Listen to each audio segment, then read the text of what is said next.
Jean Evansmore. I'm one of the tri-chairs of the Poor People's Campaign. We have a lot of stuff going on in this nation that we got to take care of, and we are going to be kept very busy, no matter what the weather. We need you. We need you to show up, and when necessary, we need you to show out. Let's do it. That's right. Okay, Pam? That's right. Hello, I'm Pam Garrison with the West Virginia Poor People's Campaign. This is no April Fools. We're real West Virginians, and we're here to speak out. We have a message for the 49 and 8. We're still working for poverty wages. We're still struggling, trying to make ends meet. That's right. This might be one of the most important votes that y'all make. The For the People's Act. They're trying to shut us up. Y'all have ignored us, but we're still here. Yes. Now you want to shut our voices, take our democracy. So we're here for a message for Senator Manchin, Senator Capito, and for the Senate. We want to ask y'all, which side are you on? That's right. Are you on the side of a filibuster? Are you on the side of the people and democracy? Yes. Help us. Help us. Pass H.R. 1, the For the People's Act. Stand with us. Yeah. Yes. Tell 'em. I am the Reverend Caitlin Cotter Quailberg, she, her, hers, minister of the Unitarian Universalist congregation of Charleston, West Virginia. Even in this frigid weather, it is a joy to have you here on the shore of the beautiful Kanawha River, here on the west side of Charleston. Welcome, y'all. Welcome. I am here this afternoon as a religious leader and proud Appalachian American, asking you to join with people of faith across our wild and wonderful state and our beautiful hurting nation on the side of love.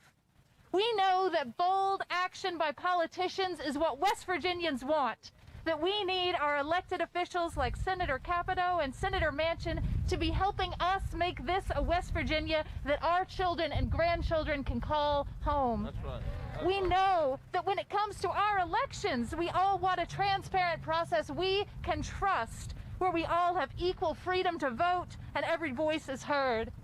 We know that for democracy to work for all of us, it must include us all. That's all. That's right. The work of love, senators, is the work of creating a system and government that serves all of us. The faithful and courageous thing to be doing, senators, is protect the people's freedom to vote and right to a decent wage. The moral thing, the brave thing, the right thing, senators, is to be the leaders West Virginia and our nation needs. Senator Capito, Senator Manchin, please be with us on the side of love, of hope, of a better tomorrow for the people of West Virginia and our children and grandchildren and all our nation. Senator Capito, Senator Manchin, we are asking you to love West Virginia, to listen to the people of West Virginia, to help ensure this is a place where all of us can thrive and flourish. Please, senators, choose love. Choose us. That's right. Thank you. Amen and blessed be. Amen. Pastor, I want y'all to know that there are literally tens of thousands of people online and other media that's online. Some of the media here said, you know, we're too busy, but we know how politicians can call in and do whatever and get them to stand back. But the bottom line is you all are speaking to people across the nation, media that's all across the nation, so let them hear as folk come and give their 2 minutes. But that's not just 2 minutes. It's critical. It's critical that the nation hears when we talk about these issues. God bless you. First things first, rest in peace, George Floyd. I'm sorry that you had to pass away. Second, my name is Martise Washington. I once again still stand before you, an unfreed black citizen. My voting right is being attacked. My rights as a citizen are being attacked. My wages as a citizen are being attacked. And I have two representatives that do not care, that don't take time out, that don't have any compassion, that don't have any morals, they don't have any love for any of us here. There are people, there are families who are struggling every day to make ends meet. And you mean to tell me that $15 can't be accomplished for a minimum wage? That's not fair. There are people out here every day going to work. And you mean to tell me that you cannot protect their right to vote? That's not right. That's not morally right. And that's not mentally right. We all live here in the wild and wonderful free land of West Virginia. But I feel like we live in a prison. I feel like the walls are caving in. I don't know about y'all, but the last 6 to 8 months have been, excuse my language, but hell. Not only as a black person, but as a West Virginian. That's right, that's right, that's right. At every single turn, we've been told no, or you can't. No, we can't have any food. No, we can't have a right to living wages. No, we can't vote. Now they're telling me, no, I can't go and stand in front of a deck on inanimate object. I mean, how many rights are you going to take from me? At what point, Senator Capito, Mr. Manchin, are you going to stand up and be like, you know what, there's no need for a filibuster. We gotta start working for our people. These people out here that are in the freezing cold, standing right now, are the people that voted for me, are the people that support me. We're the people that are making those phone calls. Stand up for us. That's right. We're out here crying. We are tired. We're working hard. We're putting in the work. Can you do the same? That's right, Mom. How do you sleep at night? I don't. That's right. Because I don't know where my next meal's coming from. I don't know where my neighbor's meal's coming from. I don't know how the family next door is going to make ends meet. So I'm out here trying to help them. Help me help them. One, teach one. Wear 2 masks if you can. Thank you, Mark. Thank you, Mark. Yes, yes. Come on, Caitlin.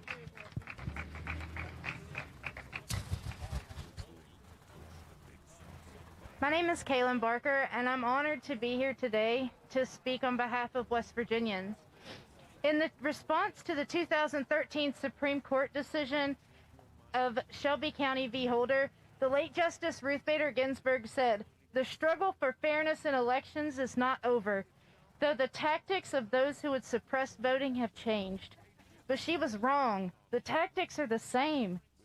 The attacks on our electoral process may be more fervent than ever, but the tactics remain. Voter suppression laws have and always will be an attempt to silence the voices of poor, minority, and working people in this country.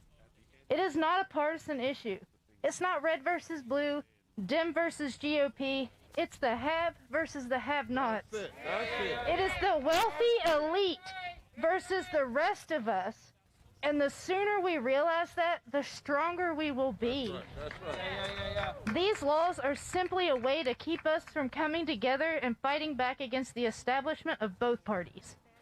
This has always been their strategy.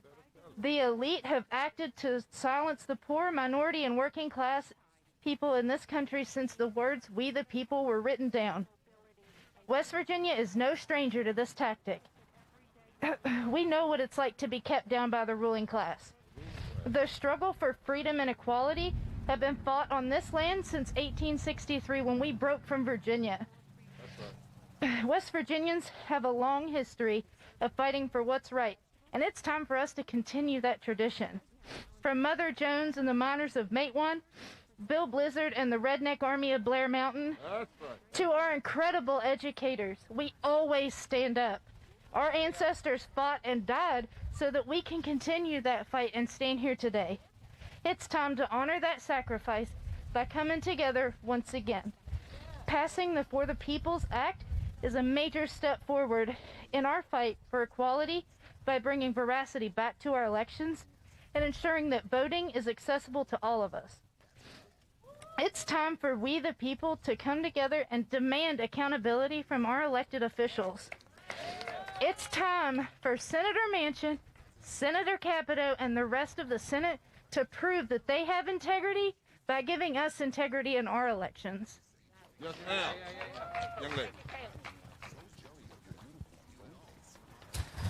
You're Mark.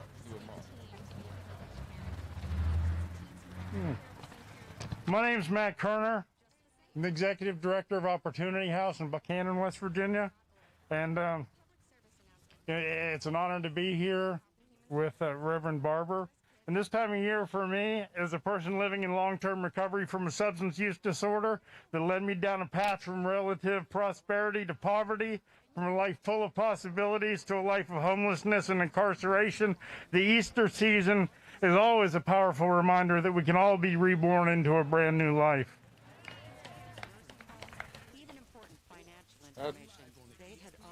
Many of us are under attack. Economically, the poor are being attacked in our federal legislature and here in our state. And as someone who's told that I chose addiction, I was told that so often that I started to believe it myself, and I started to wonder if it was true. And now those same people telling me that my LGBTQ friends chose their orientation.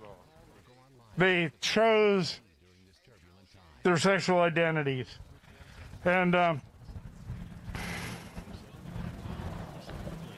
know that's a lie. I know it wasn't true for me and it's not true for them. They are being used to distract us. The attacks on them are meant to keep us from paying attention to what they are doing to us economically. That's it. That's it. That's it. I know that when they're attacked, it's my responsibility not just to be aware that they are who they were meant to be.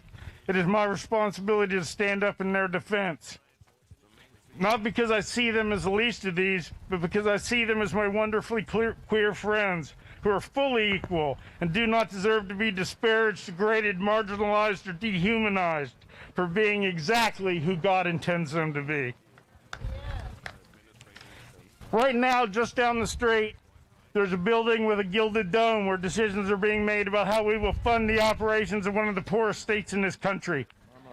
In that building, legislators who themselves have refused to wear masks or be vaccinated have insisted that because of the COVID pandemic, they be allowed to work outside the view of the public. Well, they discussed changes in tax policy that would eliminate our progressive income tax system and replace those funds with some of the most regressive taxes possible. We would be left with a sales tax that is the highest in the nation, and the restoration of a food tax, something that is essential for life, would be taxed once again. Well, some legislators worry about the impact of that change on border county businesses. I worry about the impact of those changes on the already hungry. In that building, trans folks are being dehumanized based on unfounded fears, and a failed pilot program designed to take TANF benefits away from the needy who turn in positive drug screens. It's being made permanent, even though it has helped no one. Okay. Awesome. Thank you. Yeah, thank you. Thank you. Yes, sir. Yes, sir. Danny, you're up next.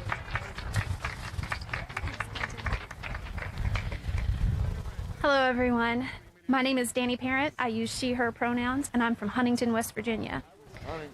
We are here today to address the inequality that has gone on too long, perpetuated by those with more than we have at every level. The national calls for equality are strong, they are loud, and they are hopeful. But we here in West Virginia often feel othered, like the national narratives don't apply to us, or like we're overlooked in the larger conversation. There's more than enough inequality at home that needs to be handled, and many of those in power in Charleston are doing what they can to keep it up, not fight against it. Our state legislature is trying to pass a bill to cut the number of days for early voting, specifically the days with the highest turnout for early voting. Those early voting days benefit folks with hourly jobs who can't take off work, and folks in rural counties who need an hour just to get to town. The legislature's also voting on whether to gut automatic voter registration passed in 2016, still never been implemented, making it opt-in instead of opt-out. To borrow a joke, that sounds like manual voter registration to me. Those who represent us are also voting on a bill called the Social Media Integrity Act, makes it harder for websites to share information about undeniably objective facts about our elections, including election dates, registration requirements, absentee ballots, polling place locations, ID requirements, etc. Who benefits from these measures? Who benefits from keeping poor folks from voting? Who benefits from redrawing the lines? They are trying to silence us. No. I believe it is our moral obligation to lift each other up, to help one another, and to love each other.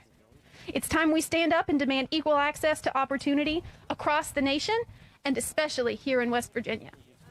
Thank you. Yeah. Bye-bye. Shalom. Shalom. I'm Rabbi Victor Yurek, and I'm blessed to be standing with you today. As you get ready for Easter, the Jewish people are toward the end of the Passover season. And I want to share with you what I said to my congregants as we began Passover. I reminded them last week that as we retell the story of the plagues in Egypt, I wanted them to think about one plague in particular, darkness, where Moses held out his hand toward the sky and thick darkness surrounded the land of Egypt. The Torah says that the Egyptians did not see their neighbor, or for 3 days they did not leave their homes. And I said to my community, a plague of darkness, really? After turning the Nile to blood, cattle disease, hail from the heavens, that's the best that God could do? How is darkness even a plague? Didn't the Egyptians have torches? But I asked them to perhaps consider that the text is signaling to us that this plague of darkness may not be a physical darkness, but rather a moral affliction that had overrun Egyptian society. What if it was a societal darkness, the corrosive darkness of an unjust society, that after years and years and years of looking away as the Israelites suffered, now no one saw the pain of their neighbor. No one cared about the vulnerable who were struggling in the streets. No one stood up against cruelty. My friends, that's the darkness that I fear is descending upon this country today. The darkness of indifference. So many Americans are struggling with food insecurity. Millions are living in poverty, working 2 or 3 jobs because wages are so low. Families cannot feed their children. Systemic racism is found in every sector of our society. And those who speak up and want to say enough are now being suppressed at the ballot box. There is darkness that's engulfing America, not Egypt. And those in power either do not want to see the pain of those who struggle in the dark, or will not leave their homes and extend their arms to the needy. We are here today because we see the plague of darkness, and we are here to push back against the callousness of indifference. Thank you.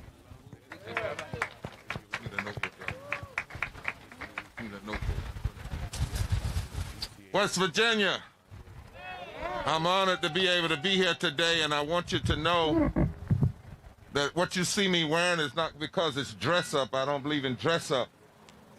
But this is attire that I only wear on the holiest of days. Attire when we're dealing with holy things. And this is a holy thing when you talk about dealing with injustice. Rabbi, it is our holy requirement. And I want to ask those that just spoke, if we can do it COVID safe, that just kind of come around here. Those that were just speaking. We've got people online from all over the world. We've got magazines and reporters, and I only came to draw the attention to these folk. And I want to take some time today. It's the first time I've spoken like this on these matters, because I'm a little concerned about us framing everything that's happening sometimes only in terms of white versus black. Racism must be addressed, but we must understand what the ultimate goal of even racism is. And that is not just to push down African Americans and Native and Asians and brown people, Latino, but to divide. I'm so glad my sister decided to bring Mother Jones into the room. Mother Jones said, you pray for the dead, but you fight like hell for the living. That's that West Virginia spirit. I told y'all my granddad is from these areas. And the West Virginia PPC invited us to come to have this press rally and service of foot washing and invite both your senators here today. We did it. This is Holy Week, and a part of this week is challenging greed and injustice. On Monday of Holy Week, Jesus overturned the tables of the money changers and those who were robbing the people. On Thursday, he washed the feet of his disciples, remembered the Passover, and when the Jewish people reminded themselves of when God stood against the oppression of Pharaoh on their behalf. After the supper, Jesus was betrayed by a man who was paid 30 pieces of silver. And then on Friday, Jesus, who said, "The Spirit of the Lord was upon me to preach good news to the poor." Jesus, whose last sermon said that every nation will be judged by how it cares for the poor, the hungry, the immigrant, the sick, the least of these, was crucified as a rabble-rouser who loved to be among the poor. We come here today to say that every person in power, and your two senators, need now to heed the word and the example of the prophets and the example of Jesus, heed the morality of God and care for the poor and the low wealth of the state and the nation, and stop crucifying and undermine policies that would lift everybody. Stop crucifying, stop filling the pockets of the corporations and the wealthy so they can walk around with more money than they ever need. And start washing the feet of the poor and low wealth by passing policies that push back greed and instead promote grace, love, and justice to meet the needs of all God's children. And West Virginia ought to be the last place that has senators protecting the filibuster. This ought to be the last place that has senators that are blocking the immediate passing of a $15 minimum wage. This ought to be the last state where senators are standing against slowing down voter protection. And the only way any senator or politician can do these things in West Virginia is because they must have stopped listening to and caring for and washing the feet of the massive number of poor and low-wealth people, and instead they care more about filling the pockets of the few with more money. That's the only way. Because those of you listening across the world and the nation, in West Virginia, 42% of the people here are poor and low income. In West Virginia, that's 757,000 people. In West Virginia, from 1979 to 2012, the income of the top 1% grew by 61%. But the income for the bottom 99% went down. In West Virginia, 53,000 veterans have incomes less than $35,000 a year. In West Virginia, over 133,000 people are uninsured. In West Virginia, 46.9% of the census tracts, people are unable to afford water. In West Virginia, the legislature is now trying to make it more difficult. And the nation needs to hear that. I know Georgia, I understand that. And that's it, that's part, but why are they passing voter suppression laws in West Virginia? There are not even that many African Americans in West Virginia. So ultimately, voter suppression is about trying to shut us up. They're trying to roll back the automatic registration law right here in West Virginia. And I don't know how many of you know, when you talk about Jim Crow, when Jim Crow and slave code laws were listed in 1709 in Virginia, it was because black and white people had joined together in the 1600s at the Bacon Rebellion to fight against the aristocracy. And the aristocracy decided we can't afford to have them doing that. They're too strong together. So race as a color, as an identity, is the son or the child of racism. And the goal of racism is not just to target black and brown people, but the goal of racism is to keep black, brown, and white people from coming together to form a coalition that would transform the country. We need to know in West Virginia, over 1,300 people are homeless. In West Virginia, in 2017, it would take 66 hours of work per week just to own a basic 2-bedroom apartment. In West Virginia, over 350,000 people, workers make less than 15. That's 50% of the workforce. In West Virginia, over 320,000 people need SNAP or food stamps in West Virginia. So West Virginia and a senator from West Virginia ought to be the last ones holding on to a filibuster. Ought to be the last ones using something like a filibuster that has been the tool of racism and classism and elitism. Ought to be the last ones trying to block people from getting $15 and a union immediately. West Virginia ought to be the last state. Instead, the senators from here ought to be fighting against the filibuster. They ought to be fighting for voter protection. They ought to be fighting to expand more than $15 in a minimum wage. West Virginia senators ought to be saying 15's not enough. West Virginia senators ought to be fighting for an infrastructure bill, but an infrastructure bill that targets the poor and low wealth first. And do you know the ugly history of filibustering? In 1800, it was used to stop every piece of anti-slavery legislation. Don't you know that the filibuster in 1937, a white mob in Duck Hill, Mississippi, took 2 black men in handcuffs, Roosevelt Town and Bootjack McDaniel, and they took them in the woods. 300 or 400 people went there. They mutilated them for hours, burning them with a torch. They shot them, they piled up wood around them and burned them and lit the fire, poured gasoline on them. And because of that, the U.S. Representatives responded to the horror by passing an anti-lynching bill that provided penalties against law enforcement. What if we had that, considering George Floyd? The bill was against law enforcement and against people and authorized federal prosecution for lynchers. But in the Senate, the Southern members filibustered. Don't you know how this filibuster has worked? Civil rights legislation is the most familiar target, but in 1918, Southern conservatives in the Senate blocked women's suffrage with a filibuster. Notice I didn't say black women.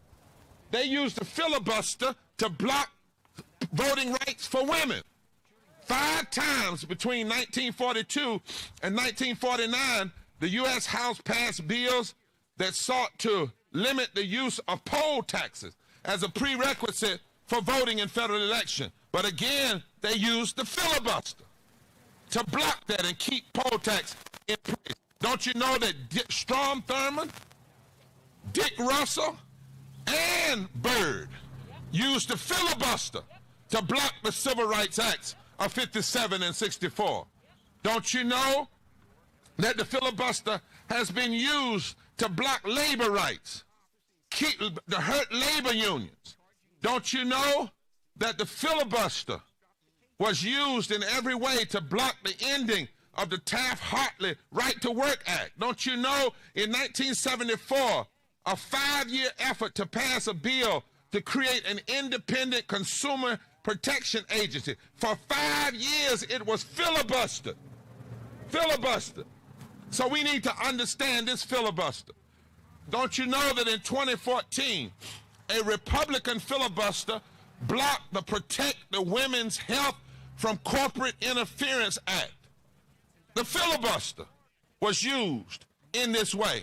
So it's not just to stop civil rights. It's not just to stop things that impact black people. The filibuster has been used down through history to block the people and shut the people up and keep this nation from fulfilling its promise to be one nation under God, indivisible, with liberty and justice for all. Filibuster is ultimately about shutting people up. The threat of the free exercise of the ballot, said Dr. King, by the Negro and the white masses is what created the segregated society. He said the threat of black and white people coming together to build a great society, to have decent wages and the right to access to vote. That's why you see filibusters and all these other things, because the goal of these tactics is for those in the Southern aristocracy to hold on to their money. The ultimate goal of the filibuster is a centerpiece of an arcane obstructionist rule in the United Senate. And what it does is it keeps the Senate from having deliberative conversation in front of everybody, debate where everybody can see it.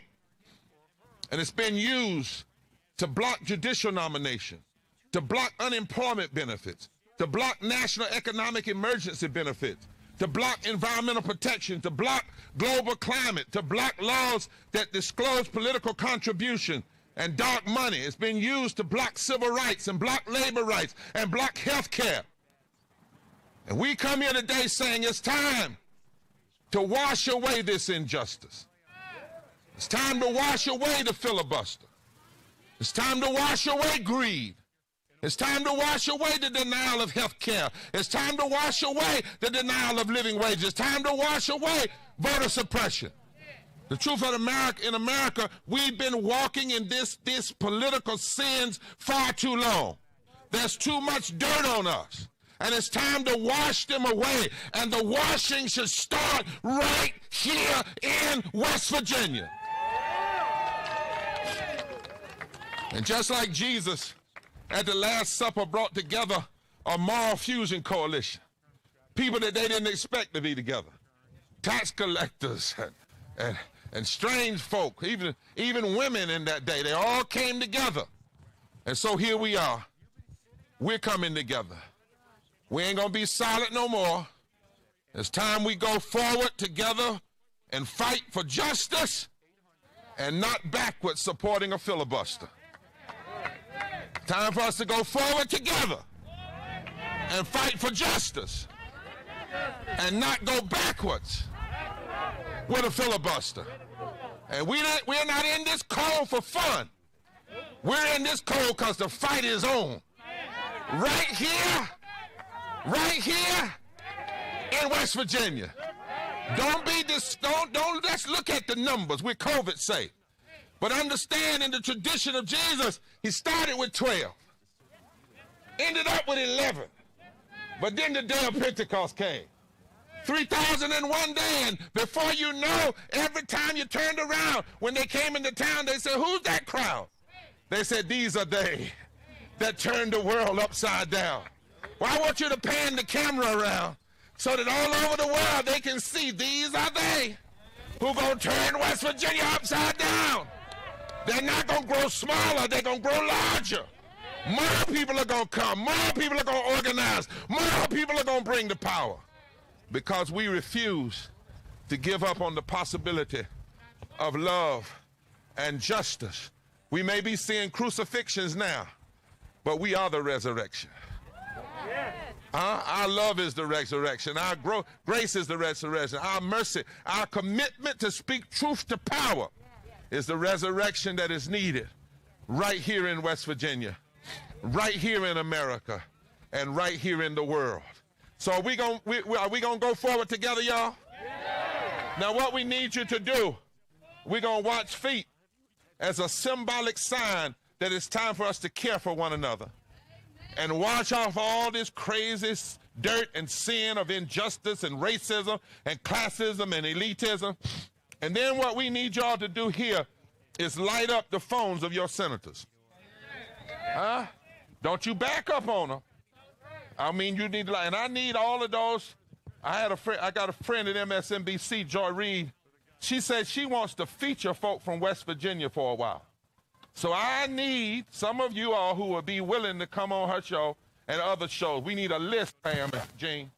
We need a list that we can actually give her, that you are willing to come on and tell the truth about what's going on from West Virginia. And they want to see you black and white and from the mountains and from the city, because West Virginia has a story to tell. And the story is that we are coming together in all the ways they have tried to divide us. And we will not be divided, nor shall we be denied. Can I get an amen?